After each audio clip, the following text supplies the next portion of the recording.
Ejekan Abu Jahal bin Hisham.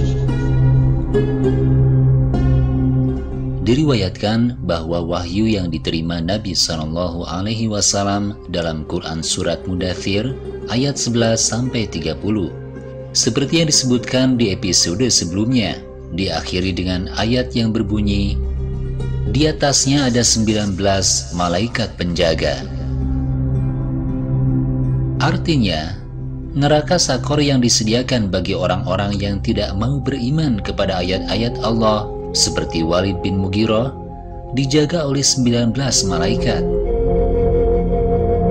Setelah Abu Jahal mendengar firman Allah seperti itu, dia memiliki kesempatan lain untuk mengejek dan memperolok-olok wahyu yang dibacakan oleh Nabi.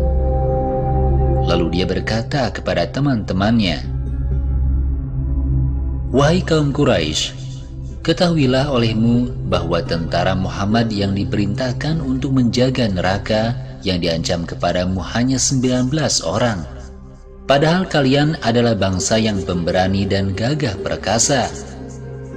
Oleh karena itu, dapatkah 100 orang di antara kalian tidak dapat mengalahkan salah satunya, sehingga dapat terhindar dari neraka yang mengancam kalian, lalu dapat masuk surga?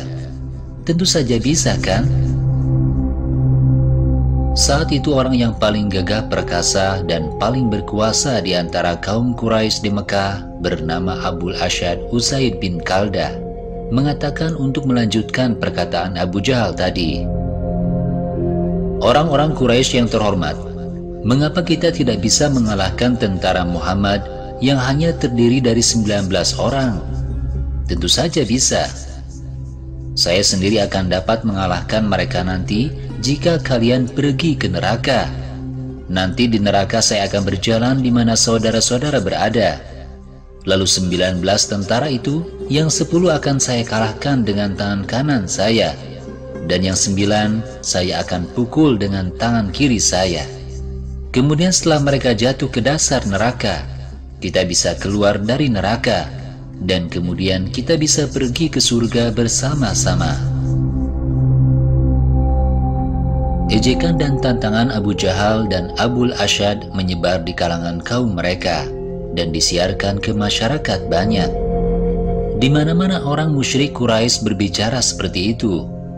Sehubungan dengan kejadian ini, wahyu Allah diturunkan kepada Nabi SAW yang berbunyi, "Dan tiada kami jadikan penjaga neraka itu melainkan dari malaikat, dan tidaklah kami menjadikan bilangan mereka itu melainkan untuk jadi cobaan bagi orang-orang kafir, supaya orang-orang yang diberi Alkitab menjadi yakin, dan supaya orang-orang beriman bertambah imannya, dan supaya orang-orang yang diberi Alkitab dan orang-orang mukmin itu tidak ragu-ragu, dan supaya orang-orang yang di dalam hatinya ada penyakit dan orang-orang kafir mengatakan, apakah yang dikehendaki Allah dengan bilangan ini sebagai suatu perumpamaan?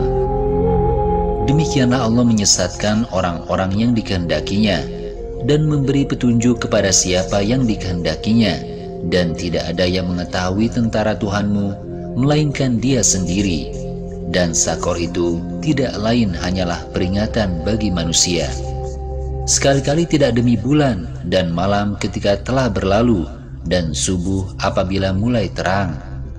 Sesungguhnya Sakor itu adalah salah satu bencana yang amat besar sebagai ancaman bagi manusia, yaitu bagi siapa di antaramu yang berkehendak akan maju atau mundur." Demikian jawaban dan penjelasan Allah atas ejekan dan tantangan Abu Jahal dan para teman-temannya saat itu. Ejekan Ubay bin Khalaf. Ubay bin Khalaf adalah salah seorang pemuka musyrikin Quraisy yang membenci Nabi SAW dan seruannya. Suatu hari, dia datang kepada Nabi SAW dengan membawa tulang-tulang hewan yang sudah kering. Setelah bertemu dengan Nabi, dia kemudian berkata, "Wahai Muhammad, benarkah kamu berkata ketika orang sudah mati, mereka akan hidup kembali?" Nabi menjawab, "Ya, itu betul." Dia kemudian mematahkan tulang-tulang yang dibawanya sambil berkata, "Kamu pembohong. Bagaimana mungkin orang yang telah hancur kemudian dapat hidup kembali? Akankah tulang-tulang ini hidup kembali suatu hari nanti?" Dia menunjuk ke tulang-tulang itu dan berkata lagi, "Kamu benar-benar ada-ada saja, dan segala macam hal yang kamu sampaikan kepada kami." Dengan tenang tapi tegas, Nabi SAW menjawab, "Dia pasti hidup kembali. Allah yang menghidupkannya. Dialah yang menghidupkanmu, lalu mematikanmu, lalu menghidupkanmu kembali. Dia lebih kuasa. Kemudian dia memasukkanmu ke dalam neraka jahanam." Dia kembali berkata kepada Nabi dengan sombong, "Tidak mungkin, tulang-tulangnya sudah rusak dan berpecah belah serta hancur akan hidup kembali. Itu yang kamu sendiri katakan, bukan?" Saat itu Nabi diam dan pada saat itu turunlah wahyu Allah kepada beliau yang berbunyi, "Dan apakah manusia tidak memperhatikan bahwa kami menciptakannya dari setitik air mani? Maka tiba-tiba ia menjadi penentang yang nyata, dan dia membuat perumpamaan bagi kami dan dia lupa kepada kejadiannya. Dia berkata, siapakah yang dapat menghidupkan tulang belulang yang telah hancur luluh? Katakanlah, ia akan dihidupkan oleh Tuhan yang menciptakannya kali yang pertama, dan dia maha mengetahui tentang segala makhluk, yaitu Tuhan yang menjadikan untukmu api dan kayu yang hijau. Maka tiba-tiba kamu nyalakan api dari kayu itu. Dan tidaklah Tuhan yang menciptakan langit dan bumi itu berkuasa menciptakan kembali jasad-jasad yang hancur itu. Benar, dia berkuasa, dan dialah maha pencipta lagi maha mengetahui. Sesungguhnya perintahnya apabila dia menghendaki sesuatu hanyalah berkata kepadanya, jadilah, maka terjadilah ia.